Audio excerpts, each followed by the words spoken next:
Mungkin tuan-tuan kat luar sana tu daripada golongan yang dah biasa bawa motosikal yang berkuasa tinggi, tapi kali ni nak cari motosikal yang lebih santai. Ataupun tuan-tuan jenis rider yang bawa motosikal jenis pakai clutch tangan macam ni. Tak kisahlah sport bike ataupun kapcai. Kalau nak bawa kat kawasan bandar tu pakai clutch tangan nanti takut lengur pula tangan. Ataupun tuan-tuan kat luar sana tu tengah mencari satu motosikal touring tapi harga ramah untuk merentas sempadan. Jadi, calon yang paling sesuai sekali adalah skuter. Tapi bukan skuter yang kecil-kecil tu. Zaman sekarang ni, skuter yang bersaiz besar-besar tu dah berlambak dah kat pasaran. Pilih dia saiz nak yang macam mana. 250 ada, 300cc ada, 350 ada, 400cc pun ada. Tinggal tuan-tuan kat luar sana tu cari yang mana yang paling sesuai dengan kegunaan tuan-tuan. Nak pakai skuter besar sangat sekarang tapi masalahnya abang tak ada biful lah dik. Nak join program peralihan tapi saman abang pula berlambak. Tapi tuan-tuan kat luar sana jangan risau. Tahun 2025 ni banyak gila pilihan skuter 250 yang kita ada. Dan di antara yang terbaru kita ada Aveta Vanguard 250 ni untuk kita jadikan contoh untuk memberikan sedikit gambaran memelihara sebuah skuter 250 bukan Jepun. Dalam video kita pada kali ni kita nak buat dua dalam satu. Kita nak ulas skuter Vanguard ni dan kita nak bagi gambaran sikit feels dan kos penyelenggaraan skuter 250 ni. Teruskan menonton video ni sampai habis, jangan skip-skip takut nanti ada poin yang penting yang tuan-tuan akan terlepas. Assalamualaikum, waalaikumsalam dan tacihau kepada penonton YouTube channel Gear 6. So, hari ni kita berpeluang untuk membuat ulasan tentang motosikal skuter Aveta Vanguard 250 SE. Yang ini model special edition dia. Dia ada version yang lagi murah sikit lah daripada tu. Tapi itu kejap lagi kita cerita. So, sambil-sambil tu kita akan buat ulasan sedikit. Kita cuba perincikan macam mana kos servis untuk motosikal ni. Berapa interval maintenance dia semua. Kita dapat input-input ni sebenarnya dalam grup WhatsApp owner Aveta Vanguard 250 ni lah. Shout out untuk owner-owner kat dalam tu. Terima kasih bro. Kalau ada apa-apa kita orang salah, minta tolong betulkanlah nanti. So macam biasalah, mula-mula kita nak sentuh pasal physical appearance untuk skuter ni. Kita nak ulas sikit-sikit lah. Motosikal ini direka oleh saudara Alessandro Tattari ni daripada Italjet dan Velocifero. Motosikal ini direka untuk mengekalkan keselesaan menunggang dan juga mengekalkan ciri-ciri futuristik untuk desain motosikal ni. Secara keseluruhan skuter ni kita boleh nampak desain dia mempunyai karakter dia tersendiri. Dan ianya mengekalkan ciri-ciri elegans, bergaya macam untuk direka untuk golongan yang berkolor putih. Tapi kita orang Malaysia bro, kita belasah je. Ada collar tak ada collar, kita pakai je motor ni. Pada bahagian depan dia kita boleh nampak dia menggunakan twin headlight dengan karakter dia tersendiri. Itu yang saya suka pasal Vanguard 250 ni. Dia mengekalkan ciri-ciri design language dia sendiri. Dia tak terlalu mengikut mana-mana. Ada pengaruh daripada biasa ni kalau kita tengok skuter-skuter sekarang ni sikit-sikit Tigu Ducati, sikit-sikit Tigu Ducati. Yang ni dia ada karakter dia sendiri. Kita boleh nampak design dia begitu premium, nampak kemas je. Kita nampak dia punya bahagian gap ni memang nampak sekata je kat sini. Design dia boleh katakan premium. Okey, pada bahagian windshield ni dia menggunakan windshield boleh raras secara mechanical. Manual lah, dia tak ada pakai elektronik. Kita boleh adjust dia dengan tekan tombol ni. Boleh tarik bawah. Boleh tarik atas juga. Yang ini kira senang lagi. Ada model tu kita cuba betul-betul korek. Yang ni okey, lembut je. Kita boleh try. Cuma kalau jenis manual ni, make sure kita nak adjust tu janganlah tengah bawa motor. Struggle pula nanti nak tarik turun tu. Bahaya untuk keselamatan tuan-tuan kat sana. Kena make sure motosikal dalam keadaan berhenti macam ni, baru adjust ya. So daripada tepi ni, mula-mula kalau saya tengok dekat internet, dalam melalui gambar lah, saya nampak ni apa benda besi pula kat tepi ni kan. Tapi sebenarnya dia part of design dia lah. Dia benda ni plastik. Macam ni, dia tajam macam ni kan. Kita tengok design dia secara keseluruhan sebenarnya. Aveta Vanguard 250 ni dia agak berlekuk-lekuk sikit lah. Benda kalau berlekuk-lekuk ni nak basuh dia susah sikit. Terutama dia kat bahagian yang celah-celah ni. Kena ada detailing brush lah untuk capai kawasan yang kita tak capai tu. Ini daripada perspektif orang yang suka basuh motor macam saya. Saya penting benda-benda macam tu. Tapi kalau kita suka design macam ni, kena ada effort yang lebih sikit lah. Okey, kita dah halang-halang cerita pada bahagian tepi untuk skuter Vanguard ni. Jom kita cerita pasal dia punya storage compartment untuk skuter ni. Dia ada dua bahagian storage compartment untuk motosikal Vanguard ni. Kat sini kita boleh letak smartphone kita lah. Tapi ruangan dia sebenarnya kecil je. Cukup untuk kita letak sebuah smartphone ataupun ada gadget-gadget kecil kita lah. Macam GoPro ke apa. Kita boleh letak kat sini. Dia bukan ada satu, tapi dia ada dua storage compartment dekat sini. Dengan saiz yang similar. Lebih kurang je. Tapi kat dalam ni kita tak boleh ada, kita tak nampak lah ada USB port dekat sini. Tak ada. USB port dia ada satu dekat panel meter dia kat sini. And then jom kita tengok dia punya fuel tank dia yang bersaiz 13 liter. Cara nak buka dia, kita buka kat sini. Tekan kat sini. Tap. Dia ada soft opening dia dekat situ. Tutup bahagian tu. Kita tengok pula bahagian storage boot space dia pula. Apa yang kita boleh letak kat dalam boot dia ni. Sekarang kita buka dan tengok. Bahagian storage compartment untuk bahagian boot dia adalah seluas 23.5 liter. Macam mana? Boleh letak helmet ke tak kat dalam ni? Boleh. Kejap. Saya dah pinjam helmet kat Apet sebelah ni tadi. Pet! Pinjam helmet lah? Kita try masuk ke sini. Kita try tutup. Boleh masuk tak? Terbalik. Tadi boleh. Pet, tadi boleh, Pet. Macam mana you buat tadi? Boleh. Tak ada masalah. Helmet open face boleh masuk dalam ni. Tapi tengok design jugalah. Kalau ada design yang macam Power Rangers ke belakang tu, maybe tak muat. Kalau helmet macam ni, muat.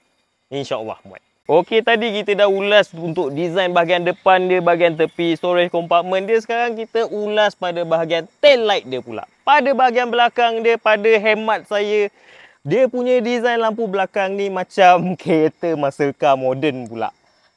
To be precise macam Camaro punya tail light sikit. Tapi ni maybe daripada pendapat saya lah. Dia mengingatkan saya macam Bumblebee punya tail light pula. Kalau tuan-tuan rasa tengok tail light dia ni lawa ke tak? Pada saya dia macam yes or no. Kadang-kadang nampak lawa. Tapi sebenarnya lawa kot. Okey, sekarang ni saya nak try naik atas skuter Vanguard 250 ni. Kita boleh rasakan kedudukan dia memang upright dan selesa. In fact, ini adalah one of the best skuter 250 punya riding position yang saya pernah tunggang. Bukan kata yang lain tu tak best, tapi yang ini memang kena dengan figure badan saya lah. Dia memang kedudukan dia relax macam ni dan kedudukan kaki saya 90 degree tegak macam ni. Betul-betul selesa. Dia memang mempengaruhi lah tunggangan kita untuk bawa skuter ni. Kita dah try bawa skuter ni memang agak jauh lah kita dah test ride. Memang selesa. Bab keselesaan, no complain about it. Riding position dia kita boleh ada dua position macam biasa untuk skuter ni. Dan dia punya seat ni pun memang membantu. Memang lembut. Bukan yang paling lembut lah. Ada yang lagi lembut daripada ni. Tapi ini one of the best. Macam mana pula dengan dia punya keselesaan pilihan? Apek! Mai try! Mai try! Okey, ini kita dah bawa untuk pilihan kat belakang ni. Macam ni lah lebih kurang dia punya riding position dia. Saya pun dah try duduk kat belakang ni. Memang agak selesa juga. Macam mana Pek? You duduk belakang. Ada selesa kah? Oh, banyak selesa. Seat dia pun lembut Boleh pergi bazar mah. Satu lagi benda saya nak tambah tentang seat ni, dia ada backrest macam ni. So seat rider dengan pillion dia terpisah kat sini. Bila dia ada backrest ni, dia support sikit lah kita punya buntut kat belakang ni. Adalah sikit rasa benda support kita kat belakang ni. Dan untuk ketinggian seat height skuter Vanguard 250 ni, dia berketinggian 780mm untuk seat height Vanguard 250 ni lah. Untuk saya yang berketinggian 162 cm ni, saya boleh letak kaki saya secara rata lah. Ada tertinjit sikit kot, tapi okey lah. Yang ini still okey lagi. Okey, pada bahagian performance skuter ni kita boleh nampak power figure dia tu lebih kurang lah macam pesaing-pesaing dia yang lain. Cuma itu di atas kertas. Macam mana pula dengan real life experience yang macam kita tengah test sekarang ni? Kita boleh rasakan dia punya penghantaran torque tu agak linear. Dan karakter ni sesuai untuk mereka-mereka yang baru nak belajar bawa motosikal. Kalau tak pernah bawa motosikal langsung nak cuba bawa skuter ni boleh je. Cuma janganlah tekan full throttle terus. Tapi tak ada masalah. Karakteristik linear macam ni dia tak menakutkan. Boleh je bawa.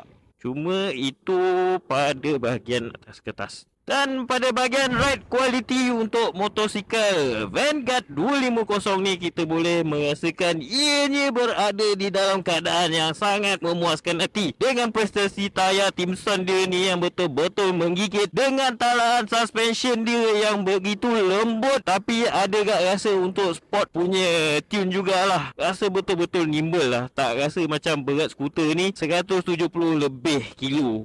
Kalau kat bandar tu maybe kita akan dapat rasakan benda tu. Tapi kalau dalam keadaan macam ni, ya Allah, nimblenya motor ni, sedapnya.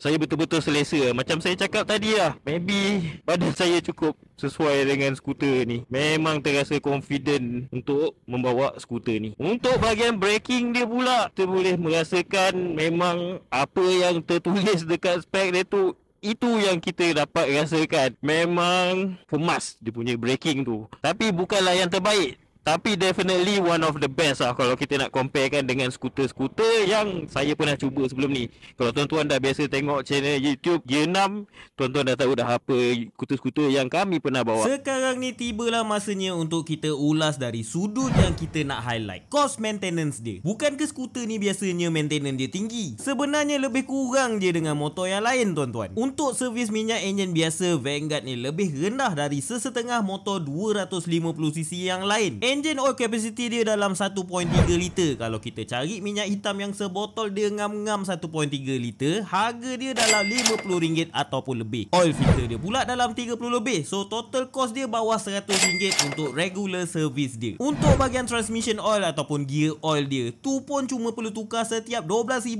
sehingga 20,000 km dalam RM30 lebih. Belt CVT lebih kurang je macam kos tukar rantai, dalam 200 plus untuk setiap 20,000 km. Yang ni dia tak semurah skuter brand Jepun. Cuma CVT ni kelebihan dia, kita tak perlu lubrication macam rantai, tapi dicadangkan cek setiap 6,000 sehingga 10,000 km. Kos untuk part wear and tear yang lain pun lebih kurang juga. Cuma jangan compare dengan skuter 150cc yang lain, memandangkan harga Vanguard ni hampir sama macam skuter 150cc. Contohnya macam harga spark plug dia dalam RM10 sehingga RM20, air filter dia dalam RM30 lebih, brake pad dia dalam RM50 lebih, puli depan dalam RM200.5 atau lebih, dan belakang dia mahal sikit dalam RM700 lebih. Tapi motor ni motor rebase kan? Tapi motor dari China ni okey ke? Aveta ni je nama daripada Malaysia. Vanguard adalah rebase dari model Taro X SUV di China dan Wotan GT2 300 di Sepanyol. Ianya menggunakan platform enjin dari Piaggio Nexus 250. Dah banyak model guna enjin yang sama, so part untuk enjin boleh guna dari model yang lain. Begitu juga dengan performance part dia, seperti racing part daripada Malossi. Aveta ni je nama baru kan? Boleh percaya ke? Okey, Aveta ni dia ada after sales division dia sendiri yang dinamakan Aveta Service Corner yang merangkumi technician terlatih daripada Aveta di sesetengah dealer. Satu lagi dia ada Aveta Care on Wheel, pasukan servis mudah alih dia untuk cover semua pengguna Aveta di Semenanjung Malaysia. Ataupun owner-owner boleh order spare part di Shopee Aveta ataupun direct order terus dengan spare part department Aveta. Dealer dia pun semakin banyak sekarang. Baik beli motor touring, Vanguard menawarkan keselesaan dan practicality, iaitu elemen penting dalam touring. Dengan ruang under seatnya yang luas, panel meter cantik dan ada dashcam pula tu. Kalau tak cukup lagi, tuan-tuan boleh upgrade untuk jadikan dia skuter terpaling touring. Boleh tambah rack and box ke, crash bar, hand grip cover, spotlight, tukar windshield, handlebar, suspension, exhaust ataupun lain-lain. Tapi saya tak tahulah nak pilih standard ke SE. Bagi varian SE, ianya tak payahlah nak upgrade itu ini dan hampir-hampir lengkap dah. Harga dia RM16,388. Size rim dia pun ada perbezaan dia. Kami belum berkesempatan untuk test ride model yang bukan SE tu, tapi untuk model SE ni dia kombinasi saiz tayar dan rim dia ni memang mempengaruhi handling dia yang pada kami begitu baik. Bagi varian standard, ianya ditawarkan dengan tanda harga yang lebih murah, iaitu kurang RM1,500. Bagi yang nak simple-simple je, tak nak panel meter color, ataupun bagi yang suka custom dan upgrade ikut cita rasa sendiri, sesuai untuk ambil versi standard ni. Kesimpulannya, Aveta Vanguard 250 ni bukan sekadar mengikut trend skuter adventure yang muncul seperti cendawan selepas hujan, tetapi ianya menawarkan keunikan dalam tunggangan di lebuh raya dan juga sensasi penunggangan di jalan berliku. Gabungan cekaman daripada tayar Timson dan talaan suspensi yang baik membuatkan skuter ini seronok untuk ditunggang. Aveta Vanguard 250 ini bersaing dalam segmen skuter touring seperti W Motor X DV250i, Zone Test 350D, 350e dan juga Honda ADV 350. Okey, setakat ini sajalah video kita pada kali ini. Jangan lupa tekan button like, share dan subscribe YouTube channel Gear 6 sehingga kita berjumpa di video yang akan datang. Assalamualaikum. Okey, ini desain baju baru kita orang nantilah. Baju ni akan kita buat sebagai merchandise untuk feature kita punya projek lah. Macam mana tuan-tuan kat luar sana? Rasa ngam tak baju ni? Kalau ngam, komen dekat bawah. Okey ke tak okey?